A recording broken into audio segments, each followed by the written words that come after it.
CCTV ফুটেজে দেখা যায় গাবখান সেতু টোল ঘরের সামনে টোল দিতে অপেক্ষায় ছিল ৩টি অটোরিকশা, একটি প্রাইভেট কার ও একটি পিকআপ ভ্যান। এ সময় দ্রুত গতিতে আসা সিমেন্ট বোঝা একটি ট্রাক নিয়ন্ত্রণ হারিয়ে একে একে ৩টি অটোরিকশাকে চাপা দেয়। একই সময় দ্রুতগতির ওই ট্রাকটি প্রাইভেট কার ও একটি পিকআপ ভ্যানকে সজোরে আঘাত করে।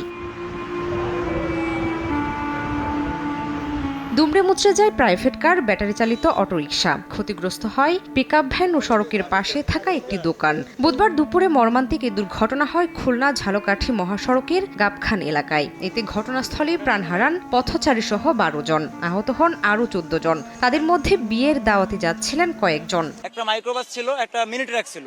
তো মাইক্রোবাসটা আপনার দুইটা ট্রাকের মাঝখানে চাপা পড়ছে, ও নিয়ন্ত্রণ হারিয়ে আপনার বাম পাশের গর্তের মধ্যে পড়ছে। আহতদের মধ্যে ৩ জনকে ঝালকাঠি সদর হাসপাতাল এবং ১১ জনকে বরিশাল শের-ই-বাংলা মেডিকেলে নেওয়া হয়। সেখানে চিকিৎসাধীন অবস্থায় মারা যান আরও ২ জন। ১, ২, ৩ ঢাকায় জমি জিতে নিন ১০০% ক্যাশব্যাক সহ ২০ কোটি টাকার পুরস্কার। অটোতে যাওয়ার পথে পিছন থেকে ট্রাক আর কি ৩টা অটো ছিল পাশাপাশি, ট্রাকে আপনার চাপা দিচ্ছে। খবর পেয়ে ফায়ার সার্ভিসের ৭টি ইউনিট কাজ শুরু করে। পাশাপাশি উদ্ধার অভিযানে নামে পুলিশও।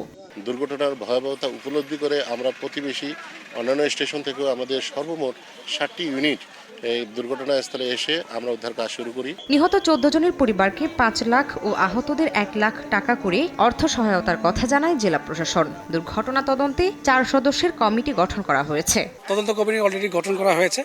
আর এই ঘাতক ট্রাকের যারা ড্রাইভার তাকে আমরা অলরেডি আইনের আওতায় এনেছি। যারা নিহত হয়েছেন তাদের পরিবারের জন্য সরকার ৫ লক্ষ টাকা এবং এই দুর্ঘটনায় কেউ পঙ্গুত্ব বরণ করলে সেই সকল পরিবারের তাদের সেই সব ব্যক্তিদের জন্য ৩ লক্ষ টাকা এবং যারা আহত হয়েছেন হাসপাতালে চিকিৎসাধীন আছেন তাদের জন্য ১ লক্ষ টাকা প্রদান করবেন বলে জানিয়েছেন। আমরা জেলা প্রশাসনের পক্ষ থেকে আমরা সর্বাত্মক সহযোগিতা করব। এদিকে ঘাতক ট্রাক সহ চালক ও হেলপারকে আটক করা হয়েছে। সময় সংবাদ, ঝালকাঠি।